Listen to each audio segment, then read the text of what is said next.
Okay, in this video, we're going to go through some revision notes for Biology 0610 Cambridge IGCSE for topic 12, Respiration. So let's begin. Respiration. Respiration is an enzyme controlled chemical process to break down nutrient molecules, which is glucose, to release energy stored within the bonds of molecules. So it's a chemical process which is controlled by enzymes to break down glucose, which is a nutrient molecule, to release energy stored within the bonds of these molecules. Respiration can be aerobically or anaerobically. Aerobic is without oxygen, anaerobic is with oxygen. Respiration occurs in all living cells, and less energy is released for each glucose molecule broken down anaerobically than aerobically. So during anaerobic respiration, less energy is released per glucose molecule that is broken down than aerobic respiration. So we have a bunch of glucose molecules, but per glucose molecules, per one glucose molecule that is broken down, aerobic respiration releases more energy because it uses oxygen. No, because it does not use oxygen. Why do humans need respiration? Humans need respiration for cell division and growth, maintenance of a constant body temperature, passage of nerve impulses, muscle contractions, active transport, and protein synthesis. These are some common examples of why humans need respiration. Now, comparing between aerobic respiration and anaerobic respiration, this is just an intro, then we're going to go and dive deep into them in detail. Aerobic respiration, the chemical formula for aerobic respiration is C6H12O6 plus 6O2 to give 6H2O plus 6CO2 plus 36 ATP. So C6H12O6, this is glucose, reacts with 6O2, oxygen, to give 6H2O, water, 6CO2, carbon dioxide, 36 ATP, 36 adenosine triphosphate. So glucose reacts with oxygen to give water and carbon dioxide as the waste products with energy, which is 36 adenosine triphosphate. Aerobic respiration key factors. Aerobic respiration needs oxygen.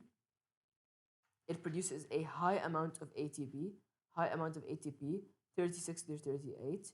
It's a complete breakdown of glucose and it occurs in all plant and animal cells.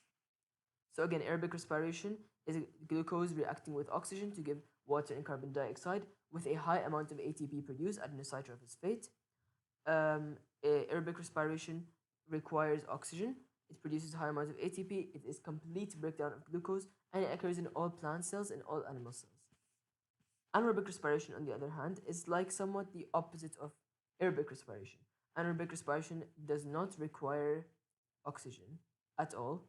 It produces a very low amount of ATP, only 2 ATP, adenosine triphosphate, and it's an incomplete breakdown of glucose. When aerobic respiration is complete, this one is incomplete. This one occurs in yeast and skeletal muscles. Anaerobic respiration, the chemical formula for anaerobic respiration is not constant. It depends on the organism it's occurring in, while the chemical formula for aerobic respiration remains constant all the time. So anaerobic respiration occurs in yeast with a reaction between ethanol, alcohol, and carbon dioxide, CO2. And in skeletal muscles, anaerobic respiration produces lactic acid. So that's all for the intro for aerobic respiration and anaerobic respiration. Before taking them in detail, let's do a comparison between respiration and photosynthesis. Respiration occurs in plants and animals. Photosynthesis is in plants only. Respiration occurs in the cells. In the cell, it takes place in the mitochondria. Photosynthesis also occurs in the cell, but it takes place in chloroplast. Chloroplast, because chloroplast contains chlorophyll, and chlorophyll absorbs the sunlight for photosynthesis to work efficiently. While mitochondria has is the powerhouse to supply energy for respiration. Respiration releases energy. Photosynthesis uses sunlight energy. Respiration is a breakdown of glucose. So it breaks down glucose either by complete or incomplete breakdown, but photosynthesis forms glucose. So in respiration, we have glucose in the reaction side. In photosynthesis, we have glucose on the product side. Okay, now let's take them all in detail. Aerobic respiration. Aerobic respiration is a chemical reaction in cells that uses oxygen to break down nutrient molecules and release energy. This one is a complete breakdown. It uses oxygen to break down nutrient molecules and release energy. It requires oxygen and produces carbon dioxide and water. Complete breakdown releases large amounts of energy. This is the equation for aerobic respiration. Glucose reacts with oxygen to give carbon dioxide and water using the mitochondria. And that's all.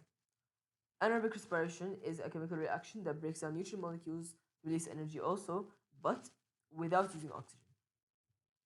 So both are chemical reactions in cells that break down nutrient molecules, but one uses oxygen, one does not use oxygen. This one produces different products depending on the type of organism taking place in. For example, in yeast, it reacts with ethanol and ethanol and carbon dioxide, while in skeletal muscles, it produces lactic acid.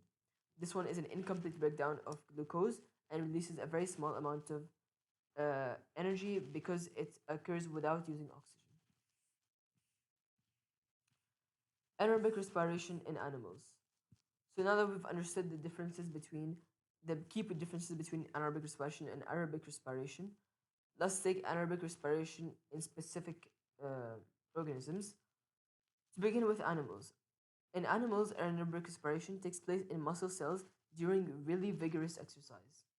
So when we exercise, our muscles ask for a really high demand of energy. Your muscles need energy when you're exercising.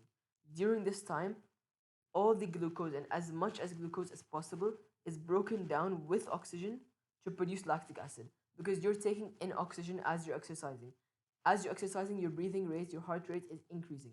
This way, you're intaking more oxygen, and all this oxygen is going to combine with as much as glucose present in your body to break down the nutrients and perform anaerobic respiration. This anaerobic respiration occurs in the skeletal muscles and deletes and produces lactic acid. Okay, so this lactic acid produced, okay, now there is energy stored within the bonds of these lactic acid molecules. Okay? So energy stored within the bonds of lactic acid molecules, hence less energy is released anaerobically. So again, lactic acid is produced when oxygen reacts with as much as glucose possible.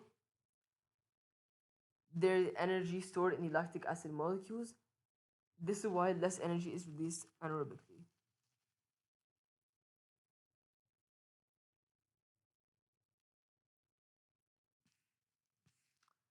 This is the anaerobic respiration in muscles.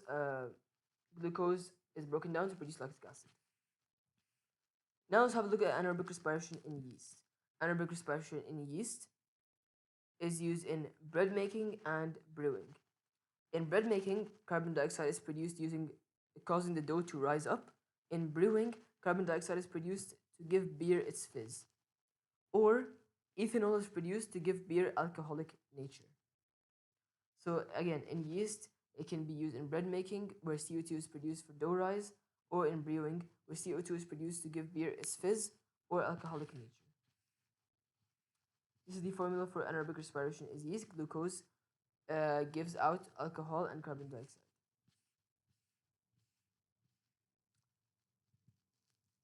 Anaerobic respiration and oxygen depth. So this is a very important one. It's going to be repeated in the chapters for respiratory system, especially oxygen depth. How is anaerobic respiration related to oxygen depth, and what is oxygen depth? So this is the process of repaying oxygen depth. First, lactic acid starts to build up in muscles, and this lowers the pH of enzymes. As we said, when you're exercising, lactic acid is building up in your muscles, skeletal muscles. This lowers the pH of enzymes.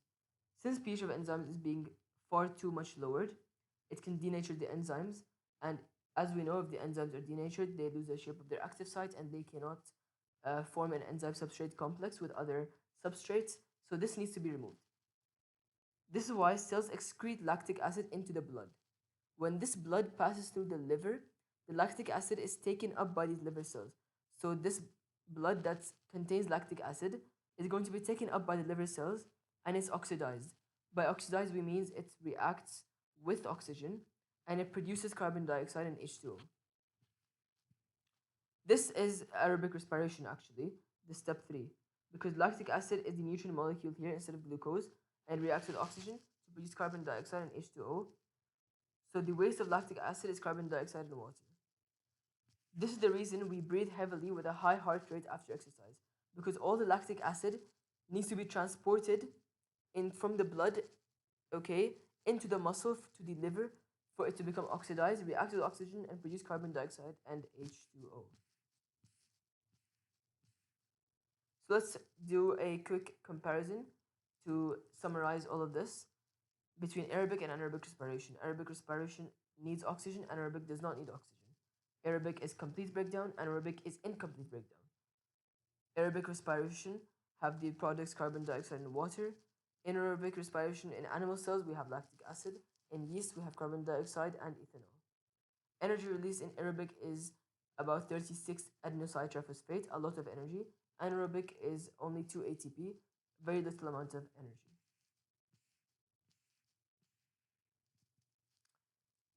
The experiment for this chapter is investigating the effect of temperature on anaerobic respiration rate in yeast. So we need to investigate how temperature affects aerobic respiration in yeast. To do this experiment, we're going to use a colored methylene blue dye indicator. And a short fact, yeast can respire both aerobically and anaerobically. So how will the experiment work? The methylene blue dye is added to a solution of aerobically respiring yeast cells in a glucose suspension. We have a glucose suspension which contains aerobically respiring yeast. We add methylene blue dye to it. Now simply, the time taken for the methylene blue dye to discolor, lose its color, is a measure of the rate of respiration. So how fast or slow is the respiration depends on how fast the dye disappears. We add methylene blue dye to the suspension. If it disappears very quickly, then the rate of respiration is fast. If it takes a lot of time to disappear, then the rate of respiration is slow. The faster the dye changes from blue to colorless, the faster the rate of respiration. Simple. The apparatus we're going to be using in this experiment is the following: the yeast suspension, the glucose solution, test tubes, a stopwatch to measure the time, the methylene blue solution, of course, and the temperature controlled water baths. So here's the illustration for this experiment.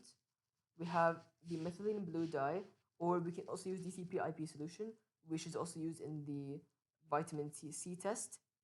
And we have a suspension containing aerobically respiring yeast. This is a glucose suspension that contains aerobically respiring yeast. We're adding methylene blue dye or DCP-IP solution, and we're going to use a stopwatch to measure the time. The amount of time it takes for the methylene blue dye to disappear is the rate of respiration. If it disappears quickly, like I said, it's going to be a fast rate of respiration. Otherwise, the respiration rate is going to be slow. The variables in this experiment: independent variable, dependent, and controlled variables. The independent variable in our experiment is the temperature, because we're going to be investigating the effect of temperature. The effect is the temperature, so we need to monitor different temperatures using water bath. The dependent variable, or the variable that we need to measure or to be measured, is the rate of respiration. We need to measure the rate of respiration by testing different temperatures. It's measured by recording the time taken for methylene blue dye to become colorless. It's directly proportional. And our controlled variables for this experiment is going to be the volume and concentration of the dye added. If we have more dye molecules present, then the time for color change is longer, because if we have more dye, that means more dye needs to be disappeared. So it's going to take more time for more dye to disappear. And volume and concentration of the yeast suspension: if there's more yeast cells present, then more respiration, so the dye changes color more quickly. And the last two are concentration of the glucose and pH. Now, A buffer solution can also be used to control the pH levels to ensure no enzymes are denatured. After we have successfully completed our experiment, let's look at the results. For the results, we have to plot a graph with temperature on the x-axis and time for the color change on the y-axis. As the temperature increases up to 40 degrees Celsius, the respiration rate A will increase and the time for the solution to become colorless is reduced. Because raising the temperature of the solution gives molecules more kinetic energy. As molecules have more kinetic energy, they collide more, they move around more, and this causes the enzymes and substrates to come in contact more often and collide more frequently. But if the temperature goes above 40 degrees Celsius, the respiration rate starts to decrease, and the time for the solution to become colorless increases. It's inversely proportional. Increasing the temperature above a certain point will cause the enzymes in the respiration to denature. Hence, the shape of the active site will be lost and they cannot form enzyme substrate complexes anymore. This is the effect of temperature on anaerobic respiration graph. We have rate of respiration and we have temperature. As you can see, in the beginning, as we increase it up to 40, okay, it's going to be increasing the time for the solution, the respiration rate is going to be increasing, which will reduce the time for the solution, as we said. And afterwards, after 40, the time for the solution to become colorless is going to increase. And that is it for this topic.